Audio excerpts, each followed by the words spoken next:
S25 അൾട്രയിൽ എടുക്കുന്ന video എല്ലാം ഫോണിൽ സേവ് ആവത്തില്ല, നേരെ SSDയിലോട്ടാണ്. അത് കണക്ക് തന്നെ ഇപ്പം ഇനി പെൻഡ്രൈവിലോട്ടുമാണ് സേവ് ആവുന്നത് വീഡിയോ എടുക്കുന്നതെല്ലാം. എങ്ങനെയുണ്ട്? ഇന്ന് നമ്മുടെ ഉള്ളത് സാംസങ്ങിൻ്റെ ഏറ്റവും ലേറ്റസ്റ്റ് ആയിട്ടുള്ളത് അൾട്രാ സീരീസ് S25 അൾട്രയാണ്. ഇതിപ്പം 256 GB ആണ്. ഇതേപോലത്തെ 256 GB ഫോൺ എടുത്തിട്ട് നമ്മൾ കൂടുതൽ വീഡിയോസൊക്കെ എടുക്കുമ്പോൾ നമ്മൾ ഗാലറി ഫുൾ ആവാറ്, മെമ്മറി ഫുൾ ആവാറുണ്ട്. അപ്പോൾ അങ്ങനെ വരുമ്പോൾ നമുക്ക് SSD പോലത്തെ എക്സ്റ്റേണൽ സ്റ്റോറേജിലോട്ട് സേവ് ചെയ്യാൻ പറ്റും. ഫോട്ടോസ് പറ്റത്തില്ല, വീഡിയോ മാത്രം ഇതേപോലത്തെ ഹാർഡ് ഡിസ്കിലോ ഒന്നിലോട്ടും സേവ് ചെയ്യാൻ പറ്റും. അതിന് വേണ്ടിയിട്ട് അതെങ്ങനെ ചെയ്യുന്നതിനുള്ളൊരു വീഡിയോ നമ്മൾ ചെയ്യുന്നത്. അതിന് വേണ്ടിയിട്ട് ഇത് കണക്കൊരു SSD ഹാർഡ് ഡിസ്ക് സാറ്റ് USB ആക്കുന്നത്, USB-യിൽ നിന്ന് നമ്മൾ ആ സീലോട്ടാക്കുന്ന കണക്ടറുമായിട്ട് ഫോണിൽ കണക്ട് ചെയ്യാൻ വേണ്ടിയിട്ടുള്ള ആ ഒരു സെറ്റപ്പാണ് വേണ്ടത്. അത് കണക്ട് ചെയ്യുന്നതിന് മുമ്പായിട്ട് നമുക്കിത് ഹാർഡ് ഡിസ്ക് ലാപ്ടോപ്പിലൊന്ന് കണക്ട് ചെയ്തിട്ട് ഒന്ന് ഫോർമാറ്റ് ചെയ്ത് അതിൻ്റെ അകത്ത് ഫോർമാറ്റ് രീതി മാറ്റണം, അല്ലെങ്കിൽ എടുക്കുന്നില്ല. ഞാൻ നോക്കിയപ്പോൾ അങ്ങനെ എന്തോന്നും ഡീറ്റെയിൽ ആയിട്ടുള്ളത് അറിയത്തില്ല. ഏതായാലും നമ്മൾ നോർമലി കണക്ട് ചെയ്യുമ്പോൾ അതിൻ്റെ അകത്ത് കാണിക്കുന്നത് അതിൽ നിന്നെടുത്ത് ഫോർമാറ്റ് കൊടുക്കുക. അതിൻ്റെ അകത്ത് ഇപ്പോൾ കിടക്കുന്നത് NFTS ഒരു ഫോർമാറ്റിലാണ്, NTFS ഫോർമാറ്റ്. അത് മാറ്റിയിട്ട് EXFAT ഫോർമാറ്റിലോട്ട് ആക്കിയിട്ട് നമ്മൾ സ്റ്റാർട്ട് കൊടുത്ത് ഫോർമാറ്റ് ചെയ്യുക. അത്രയേ ഉള്ളൂ സംഭവം. അത് ഫോർമാറ്റ് ചെയ്തതിന് ശേഷം നമ്മൾ എജക്റ്റ് ചെയ്യുക. നോർമലി ചെയ്യുന്ന കണക്ക് ഹാർഡ് ഡിസ്ക് എജക്റ്റ് ചെയ്യുക. അത് നമ്മൾ നേരെ ഫോണിലോട്ട് കണക്ട് ചെയ്യുക. കണക്ട് ചെയ്തിട്ട് നേരെ ഫോണിൽ കണക്ട് ചെയ്യുക. ഇനി അത് ചെയ്ത് കഴിഞ്ഞിട്ട് നമുക്ക് ഒരു സെറ്റിംഗ് ചെയ്യണം, ഒരു ആപ്പ് ഇൻസ്റ്റാൾ ചെയ്യണം. അതിൻ്റെ സാംസങ്ങിൻ്റെ സ്റ്റോറിൻ്റെ അകത്ത് കയറിയിട്ട് അതിൻ്റെ അകത്ത് സെർച്ചിൻ്റെ അകത്ത് നമ്മൾ ക്യാമറ അസിസ്റ്റൻ്റ് എന്ന് പറഞ്ഞ് സെർച്ച് ചെയ്ത് കൊടുക്കുക. അപ്പോൾ ഈ ഒരു ആപ്ലിക്കേഷൻ വരും. ഈ ഒരു ആപ്ലിക്കേഷൻ ഇൻസ്റ്റാൾ ചെയ്യണം നമ്മൾ. ഓക്കെ, ഈ ഒരു ആപ്ലിക്കേഷൻ ഇൻസ്റ്റാൾ ചെയ്താൽ മാത്രം മതി. എന്നിട്ട് ക്യാമറ സെറ്റ് എടുക്കുക, അതിൻ്റെ അകത്ത് സെറ്റിങ്സിലോട്ട് പോവുക. ഓക്കെ, സെറ്റിങ്സിൽ പോയിട്ട് താഴോട്ട് നമ്മൾ സ്ക്രോൾ ചെയ്യുക. താഴോട്ട് സ്ക്രോൾ ചെയ്ത് പോകുമ്പോഴത്തേക്ക് നമുക്ക് അതിൻ്റെ അകത്ത് ഒരു ക്യാമറ അസിസ്റ്റൻ്റ് എന്ന് കാണും. അതിൻ്റെ അകത്തുനിന്ന് പിന്നെയും താഴോട്ട് പോകുമ്പോഴത്തേക്ക് ഒരു ഓപ്ഷൻ കാണും, save video to external storage. അത് ഓഫായിരിക്കും, അത് ഓൺ ചെയ്തിടുക. ഇത് ഓൾറെഡി ഇൻസ്റ്റാൾ ചെയ്തുകൊണ്ടാണ് അത് കാണിക്കുന്നത്.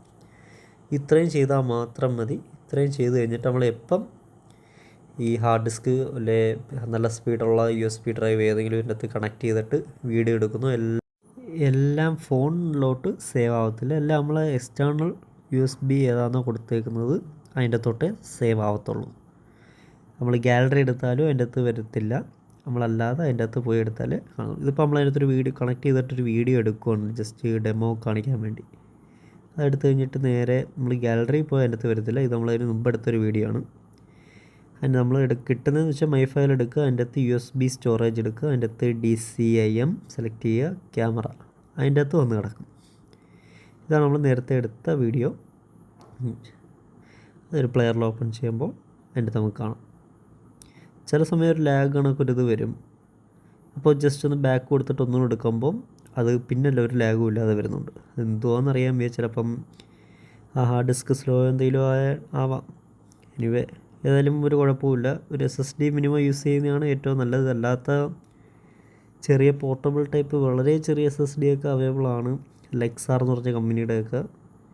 അത് ദുബായിൽ ഏകദേശം 10,000 രൂപയൊക്കെ വില വരുന്നുണ്ട്.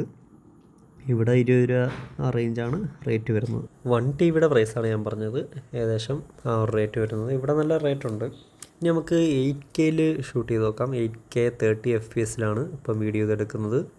ഇതും ഡയറക്റ്റ് SSDയിലോട്ടാണ് സേവ് ആവുന്നത്.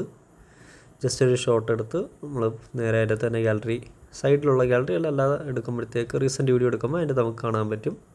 പിന്നെ നേരെ മൈ ഫയൽ DCIM നേരത്തെ പറഞ്ഞ ക്യാമറ അതിൻ്റെ അകത്ത് ആ വീഡിയോ കിടപ്പുണ്ട്. എല്ലാം ആ ഒരു SSDയുടെ ആ ഒരു ഫോൾഡറിലോട്ട് പോയേ സേവ് ആവത്തുള്ളൂ. നേരത്തെ അതിന് മുമ്പെടുത്ത വീഡിയോ എല്ലാം കണ്ടോ, എല്ലാം അതിൻ്റെ അകത്താണ് സേവ് ആവുന്നത്. ഇത്രയേ ഉള്ളൂ സംഭവം. പിന്നെ നമുക്കിനി SSD ഇല്ലാതെ നല്ല സ്പീഡുള്ള 3.0 USB 3.0 അതിന് മുകളിലുള്ള പെൻഡ്രൈവ് ഉണ്ടെങ്കിൽ ഇച്ചിരി ബെറ്ററാണ്. ഇത് 2.0 എങ്ങാണ്ടാണ് ഈ പെൻഡ്രൈവ്. ഇത് സ്ലോ ആണ് ആക്ച്വലി. അതും നമ്മൾ ഈ സെയിം മെത്തേഡ് കണക്ക് നമ്മൾ ഇത് ചെയ്ത് നോക്കി. അത് നമ്മൾ പെൻഡ്രൈവ് കണക്ട് ചെയ്ത് നേരത്തെ കണക്ക് തന്നെ ഫോർമാറ്റ് ചെയ്യുമ്പോൾ ആ ഫോർമാറ്റ് എക്സ്റ്റൻഷൻ ഫോർമാറ്റ് നമ്മൾ മാറ്റി EXFAT എന്നുള്ളത് ഫോർമാറ്റും ആക്കി എജക്റ്റ് ചെയ്ത് നേരെ കണക്ടർ ചെയ്ത് ഫോണിൽ കണക്ട് ചെയ്തു. ഇത് ചൂടെ പെൻഡ്രൈവ് ആയതുകൊണ്ട് ചൂടെ ചെറുതാണ്, കോമ്പാക്റ്റ് ചൂടെ ഇതാണ്, പക്ഷേ സ്പീഡ് കുറവാണ്. സ്പീഡുള്ള പെൻഡ്രൈവ് വന്നാൽ പിന്നെയും തൽക്കാലം ഒരു ഇതായിട്ട് കിട്ടും. പിന്നെ അതിൻ്റെ നമ്മൾ നേരത്തെ സെറ്റിങ്ങിൽ പോയി അതെല്ലാം ഒന്നും കൂടെ നോക്കി, അപ്പം സേവ് വീഡിയോ എല്ലാം ഓക്കെ തന്നെ. അത് പിന്നെ നമ്മൾ പിന്നെ ചെയ്യേണ്ട ആവശ്യമില്ല. പെൻഡ്രൈവ് കണക്ട് ചെയ്യുമ്പോഴേ വീഡിയോ എടുക്കുന്ന അതിൻ്റെ തൊട്ട് തന്നെ സേവ് ആയിക്കോളും. ഇതിപ്പോൾ നമ്മൾ 8Kയിലാണ് എടുക്കുന്നത്. നമ്മൾ 8Kയിലൊക്കെ ഒന്ന് റെക്കോർഡ് ചെയ്ത് നോക്കുകയാണ്, എങ്ങനെ അതിന് പറ്റുമോ ഇല്ലേ, ആ ഒരു പെൻഡ്രൈവൊക്കെ യൂസ് ചെയ്യാൻ പറ്റുമോ എന്നറിയാൻ വേണ്ടി നമ്മൾ നോക്കുകയാണ് 8K.